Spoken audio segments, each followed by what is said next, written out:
এখন মার্কেটে বাড়ি খুব কম ছাড়া হচ্ছে, এই কারণে ডিমান্ড বেশি, সাপ্লাই কম, দাম অনেক বেশি।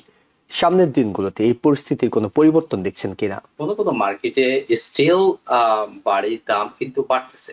আবার কোনো কোনো মার্কেটে বাড়ির দাম কিন্তু কিছু কিছু এরিয়াতে বাড়ির দাম কিন্তু ডিক্লাইন হচ্ছে। বায়ারদের জন্য সুসংবাদ হলো ইনভেন্টরি বাড়ার কারণে বায়ারদের চয়েস বাড়বে।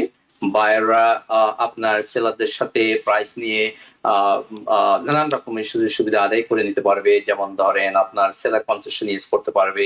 ইভেন হোম ইন্সপেকশনের পরে যে রিপেয়ার্স যে বিষয়গুলো থাকে সেলারদেরকে বাধ্য করতে পারবে যেগুলা রিপেয়ার করার জন্য।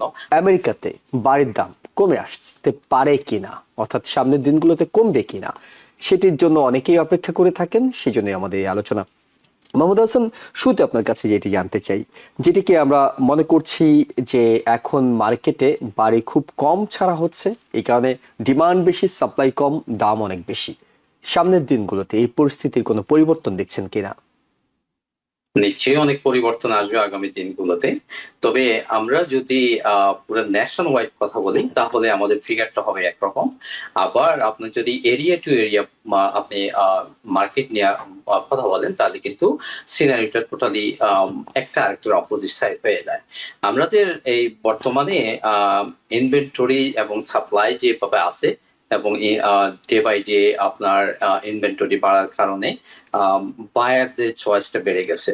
এখন নানান রকমের পারিপার্শ্বিক যেমন ইনফ্লেশন আছে, ইকোনমিক বিষয় আছে, ইমিগ্রেশন আছে, আপনার মর্টগেজ রেট আছে, সবকিছুই আপনার রিয়েল এস্টেট মার্কেটের মধ্যে সেটার একটা আপনারা সেটার সিনারি সেটা আপনারা দেখতে পারতেছেন। এখনকার মার্কেটে কোনো কোনো মার্কেটে স্টিল বাড়ির দাম কিন্তু বাড়তেছে। আবার কোনো কোনো মার্কেটে বাড়ির দাম কিন্তু কিছু কিছু এরিয়াতে বাড়ির দাম কিন্তু ডিক্লাইন হচ্ছে। এবং সেই এরিয়াগুলোতে বিভিন্ন নানা কারণ আছে। কারণগুলো হয়তো আমরা আস্তে আস্তে আরো আমাদের দর্শকদের জন্য শেয়ার করতে পারবো। তবে আগামী দিনগুলোতে আপনার বাড়ির দাম গত কয়েক বছরে যেভাবে যে গ্রোথটা হয়েছিল সেইভাবে আর হয়তো বাড়বে না। কিন্তু বাড়ির দাম যদি আমি বলি যে ন্যাশন ওয়াইড বাড়ির দাম কমবে না, কিন্তু হয়তোবা যে প্রাইস যে গ্রোথ সেটা আগের মতো র্যাপিডলি খুব দ্রুত বাড়বে না। এটাই হলো বর্তমান সিনারিও। এবং আমাকে কেউ যদি বলে যে বাড়ির দাম কি বাড়তেছে নাকি কমতেছে, আমি এক কথা বলবো যে আপনি কোন মার্কেটের কথা বলতেছেন। কারণ এখন যদি আমি বাফলো মার্কেটের কথা বলি অথবা হার্টফোর্ড কানেক্টিকাটের কথা বলি অথবা নিউ ইয়র্ক সিটির কথা বলি, তাহলে আমার অ্যান্সার হবে যে প্রাইস কন্টিনিউয়াস গোয়িং আপ এবং ডিমান্ড এবং সাপ্লাইয়ের মধ্যে স্টিল এখনো অনেক গ্যাপ আছে। আবার আমি যদি এখন ফ্লোরিডার কথা বলি অথবা টেক্সাসের কথা বলি তখন আমি বলবো যে না, সেখানে প্রাইস কিন্তু ডিক্লাইন হচ্ছে, কিন্তু সেটার অবশ্যই কারণ আছে। তো ওভারঅল আমার যে সিনারি সেটা হলো যে আপনার বাড়ির দাম কিন্তু কন্টিনিউ বাড়বে, হয়তো আগের মতো ওইভাবে খুব দ্রুত আপনার বাড়ির দাম বাড়বে না, বাট বাড়ির দাম কমার সম্ভাবনা আমি খুব বেশি দেখতেছি না। তবে বায়ারদের জন্য সুসংবাদ হলো ইনভেন্টরি বাড়ার কারণে বায়ারদের চয়েস বাড়বে।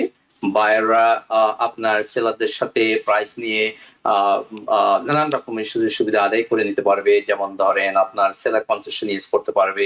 ইভেন হোম ইন্সপেকশনের পরে যে রিপেয়ার্স যে বিষয়গুলো থাকে সেলারদেরকে বাধ্য করতে পারবে যেগুলা রিপেয়ার করার জন্য।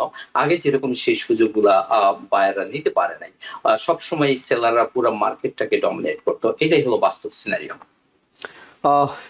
কয়দিন আগে আমরা দেখলাম, অর্থাৎ গেল সপ্তাহে ফেড চেয়ারম্যান তিনি ইন্টারেস্ট রেট ঘোষণা করেছেন এবং সেটি আগের মতোই সেম রেখেছেন, অর্থাৎ ইন্টারেস্ট রেটের ক্ষেত্রে কোনো তারতম্য করেননি, বাড়াননি, কমাননি। যদিও এই প্রথমবারের মতো আমরা দেখেছি ৯-৩ ভোটে এটি কার্যকর হয়েছে, এর আগে এটি সর্বসিদ্ধান্ত ক্রমে হয়। কিন্তু যে মার্কেট যে ইঙ্গিতটা দিচ্ছে সেটা হলো পরবর্তীতে আগামীতে যে ঘোষণাটা তিনি দেবেন সেখানে হয়তো ইন্টারেস্ট রেট বাড়তে পারে এবং একই সাথে ইনফ্লেশন বাড়ারও একটা আশঙ্কা করছেন অর্থনীতিবিদরা। এটি কি বাড়ির দামে কোনো পার্থক্য তৈরি করবে? অর্থাৎ এই যদি ইন্টারেস্ট রেট বেড়ে যায় তাহলে কি বাড়ির দাম অনেক বেশি বেড়ে যাবে? এখন দেখুন যে জিনিসটা হয় আসলে মর্টগেজের যে রেটটা সেটা সরাসরি বাড়ির দামকে এফেক্ট করে না আমি মনে করি। আম, তবে যেটা এফেক্ট করে সেটা হলো যে সেলস ট্রানজেকশন গুলা স্লো হয়ে যায়। কারণ হলো যে যারা বায়ার তাদের যেটা হয় সেটা হলো যে তাদের বাইং ক্যাপাসিটিটা কমে যায়, যার কারণে আপনার তখন সেলসটা কম হয়, অর্থাৎ প্রাইস কিন্তু আপনার কমবে না এবং প্রাইস কিন্তু বাড়তে থাকবে ডে বাই ডে। এটা ন্যাশনাল ওয়াইড আমাদের এখনো কিন্তু ইনভেন্টরি শর্ট আছে। এখন যখনই মর্টগেজ রেটটা বাড়তে থাকে তখনই যারা বায়ার তাদের ক্যাপাসিটি, হয়তো কেউ $200,000 একটা ফ্রি অ্যাপ্রুভাল ছিল, এখন যদি সে 6.5 যে যে ক্যাপাসিটি, তখন দেখা যায় যদি 7 হয়ে যায় তাহলে কিন্তু সে আর 200,000 বাড়ি কিনতে পারতেছে না। এই কারণেই আপনার মর্টগেজ রেট যদি বাড়তে থাকে তাহলে হবে কি আপনার অনেক বায়ার তারা কিন্তু মার্কেট থেকে সরে যাবে এবং তখন সেই ক্ষেত্রে বাড়ির সেলসটা কম হবে, কিন্তু প্রাইস যে কমবে সেটা আমরা কিন্তু আশা করতে পারি না। আমরা আমরা সবাই কিন্তু অনেকে আশাবাদী যে নতুন যে বিলের কারণে ভবিষ্যতে অনেক ইনভেন্টরি আসবে, কিন্তু আপনি চিন্তা করে দেখেন ইনভেন্টরি আসলো কিন্তু মানুষের যে বাইং ক্যাপাসিটি, যে অ্যাফোর্ডেবিলিটি যদি সহনীয় না থাকে আপনি বাড়ি কিনবেন কিভাবে? আপনার মার্কেটে বাড়ি আছে, আপনি কিন্তু আপনার যদি দৈনন্দিন ব্যয় আপনার এই যে ইনফ্লেশনের কারণে, আমি আমার ব্যক্তিগত কথা যদি বলি, ইভেন আপনার কথা আপনি যদি চিন্তা করেন, আপনি গত কয়েক বছরে যে আপনার যে ডেইলি যে এক্সপেন্স, যেমন ধরেন আপনার গ্রোসারি শপিং আছে, আপনি একটা গাড়ি মেনটেন করেন, ইন্স্যুরেন্সের একটা ইন্স্যুরেন্স বেড়ে যাচ্ছে, আপনার ফুয়েল কস্ট, আপনি $5 এবং $5 যখন আপনি কাউন্ট করেন সপ্তাহ শেষে আপনাকে যদি লং ড্রাইভ করতে হয়, তো আপনি চিন্তা করে দেখেন আপনার যখন এক্সপেন্সটা বেড়ে যায়, আপনার যখন এট দ্য সেম টাইম যখন আপনার মর্টগেজ রেটটা হাই থাকে, যতই আপনি ইনভেন্টরি বাড়ান না কেন, কিছু বায়ার আছে তারা কিন্তু এই যে লং টার্ম যেই এগ্রিমেন্টে বাড়ি কেনার যেই, তারা সেই এগ্রিমেন্টে যাওয়ার জন্য তারা সেই সাহস পাবে না। যার কারণে হবে কি আপনার মর্টগেজ রেটও যদিও আপনি বাড়তে থাকে তাহলে অবশ্যই এফেক্ট করে ট্রানজেকশনে, কিন্তু আপনার যতই ইনভেন্টরি বাড়ে না কেন আপনার আপনি বায়ারদেরকে মার্কেটে আনতে পারতেছেন না, কারণ মানুষের বাই ক্যাপাসিটি কমে যাচ্ছে।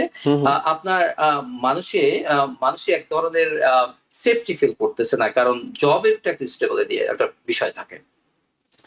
সেক্ষেত্রে যে প্রশ্নটি চলে আসে আপনার আলোচনা থেকে, বলছিলাম যে ইনভেন্টরি বাড়ার কথা আপনি বারবার বলছেন, সামনের দিনগুলোতে কি এমন কোনো ইঙ্গিত আপনারা পাচ্ছেন যে মার্কেটে বাড়ির ইনভেন্টরি অনেক বেশি বাড়বে? মার্কেটে বাড়ির ইনভেন্টরি বাড়বে, কিন্তু যখন মার্কেট যখন একটা এখনকার যে সিনারিও সেটা হলো যে আপনার যেটা হচ্ছে সেটা হচ্ছে যে যে খুব বেশি যে হাই ডিমান্ড সেটা না। এর কারণ হলো যে মানুষ বাড়ি কিন্তু তুলনাভাবে লাস্ট ইয়ার থেকে এখন কিন্তু ইনভেন্টরি অনেক বাড়ছে। যেমন আমি বাফেলোর যে ডাটা আমি বলতে পারি মোর দেন 18% আমাদের ইনভেন্টরি বাড়ছে, কিন্তু ইনভেন্টরি ঠিকই আছে। কিন্তু এখন কথা হলো যে আপনার এই যে যারা বায়ার তাদের কিন্তু আপনার দৈনন্দিন জীবনে যদি আপনি হার্ডশিপ চলে, আপনার যদি ডেইলি লাইফ মেনটেন করতে কষ্ট হয়, আপনার অর্থনৈতিক ব্যবস্থা যদি ডেভেলপ না হয়, জব গ্রোথ যদি ভালো না হয়, আপনার যদি আপনার ফুড কস্ট যদি আপনার না কমে, আপনার ডেইলি এক্সপেন্সটা যদি আপনি সেভিং ক্যাপাসিটি না থাকে, তাহলে আপনি লং টাইম এই যে এগ্রিমেন্টে যাওয়ার জন্য তো আপনি সাহস পাবেন না। ওকে, সেক্ষেত্রে এখনকার পরিস্থিতি একটু শুনি আপনার কাছে, যে কোন কোন মার্কেটগুলো আসলে ডাউন হচ্ছে এবং সেগুলো কেন হচ্ছে?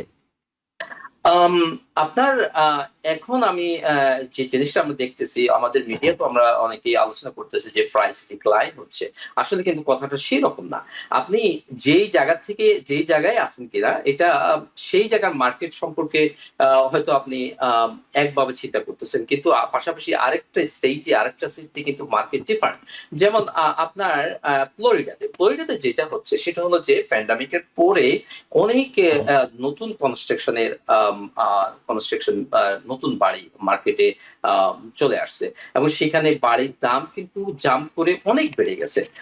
যেমন আমি 2022 সালে আমি যখন অরল্যান্ডোতে ট্রাভেলিং করছিলাম, সেখানে আমি যখন বাড়ি দেখতেছিলাম, সাম রিজন বাড়িগুলো আমি দেখছিলাম, তারা বলতেছে যে গত বছর যে বাড়িটা ছিল 4 লাখ এখন সেটা 6 লাখ।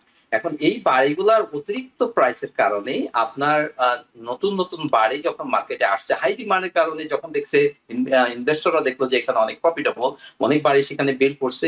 এখন বিল্ড করার কারণ হচ্ছে কি আপনার ইনভেন্টরি বেড়ে গেছে। আমি যা দেখলাম যে লাস্ট ইয়ার থেকে এখন তাদের প্রায় 9% মতো ইনভেন্টরি বাড়ছে ফ্লোরিডাতে। তবে সেখানে যে সমস্যাটা হলো যে আপনার সেখানে ইন্স্যুরেন্সটা অনেক হাই। আপনার যেমন ফ্লাড ইন্স্যুরেন্স নিতে হয়, আপনার উইন্ড স্টর্ম, আপনার প্রতি বছর বিলিয়ন বিলিয়ন ডলার ইন্স্যুরেন্সকে রিপে করতে হচ্ছে। তো এই বিষয়গুলো মানুষের যে আপনি একটা বাড়ি কিনলেন, বাড়ি কেনার পরে আপনার কয়টা পেমেন্ট পে করতে হবে? আপনি বাড়ি কেনার পরে আপনার প্রিন্সিপাল, ইন্টারেস্ট, হোম ইন্স্যুরেন্স, আপনার ফ্লাড ইন্স্যুরেন্স, আপনার উইন্ড স্টর্মের জন্য পলিসি দিতে হবে, আপনার গাড়ির ইন্স্যুরেন্স, আপনার হেলথ কেয়ার। তো এই সবগুলাই মানুষের লাইফে যখন এফেক্ট করে তখন কি হয়, তখন দেখা যাচ্ছে যে কিছু কিছু লোক আছে তারা ওই স্টেট থেকে মুভ হয়ে যায়। এবং সেখানে আরেকটা জিনিস হলো যে পপুলেশন গ্রোথের একটা বিষয় থাকে, আপনার জব গ্রোথের একটা বিষয় থাকে। তো ওই এরিয়াতে এই এই বিষয়গুলোর কারণে যেমন টেম্পা, অরল্যান্ডো, ওইগুলাতে আপনার কিন্তু প্রাইস ডিক্লাইন হয়েছে। আবার আপনি দেখেন যে টেক্সাসে যদি যান, টেক্সাসে সেম সিনারিও। টেক্সাসে যেখানে অনেক নতুন নতুন কনস্ট্রাকশন, আপনি ইউটিউবে দেখলে বুঝতে পারবেন যে প্রতিদিন বাড়ি এখানে কিন্তু এখনো কন্টিনিউয়াস বিল্ড হচ্ছে। এখন এই নতুন নতুন বাড়িগুলো যখন মার্কেটে আসতেছে তখন কিন্তু আপনার যে পুরানো যে বাড়িগুলো ইনভেন্টরি, ওই ইনভেন্টরিতে আপনার বড় ধরনের একটা প্রেসার পড়তেছে। সেই তুলনায় আপনার ওখানকার যে লোকাল যে ইনকাম, মানুষের যে লোকাল যে ইনকাম, সেই ইনকামের সাথে আপনার সেখানে একটা বাড়ি যখন কিনে মান্থলি মর্টগেজ অ্যাফোর্ড করা ভেরি ডিফিকাল্ট হয়ে যাচ্ছে। যার জন্য সেখানেও কিন্তু বাড়ি ডিক্লাইন হচ্ছে। আপনি এখন যদি চিন্তা করেন যে ডালাসের কথা চিন্তা করেন, সেখানেও একই অবস্থা। আপনি যদি লস ভেগাসের কথা বলেন, ওকে ক্যালিফোর্নিয়ার কথা বলেন, সেখানে আপনার বাড়ির দাম কিন্তু এক্সপেন্সিভ, এবং সেখানে লিভিং কস্ট অনেক বেশি, আপনার ইউটিলিটি বিল গুলো অনেক বেশি। দেখো এক্সপেন্সিভ বাড়ি যেখানে থাকে সেখানে প্রাইস যে কোনো সময় আপনার প্রাইস ডিক্লাইন হতে পারে। এর কারণ হলো যে আপনার এক্সপেন্সিভ বাড়িগুলো অ্যাফোর্ড করা অনেক কষ্ট, অনেক অনেক অনেক রিস্কি। আপনি যদি কোনো কারণে আপনার ইনকাম ফল করলো, আপনার জব চলে গেল, তো তখন এই বিষয়, যদিও ক্যালিফোর্নিয়াতে কিন্তু আপনার নতুন কোনো বাড়ি কনস্ট্রাকশন ওইভাবে হয় নাই, কিন্তু সেখানে আপনার এই যে বর্তমান কারেন্ট সিচুয়েশনের কারণে অনেকে জব হারাচ্ছে, অনেকে ইনকাম কমে গেছে। তো সবগুলো আপনার এই বাড়ির রিয়েল এস্টেট মার্কেট এফেক্ট করতেছে। কিন্তু on the other side black and white এর মতো, আমি এখন যে এলাকাতে আছি, আপনি নিউ ইয়র্ক সিটিতে যেখানে আছেন অথবা বাফেলোতে আছেন, বাফেলোর মার্কেটে ইটস কমপ্লিটলি ডিফারেন্ট। আপনার বাফেলো আপনার এখনো র্যাঙ্কিং এ নাম্বার 2 হার্ডেস্ট মার্কেট।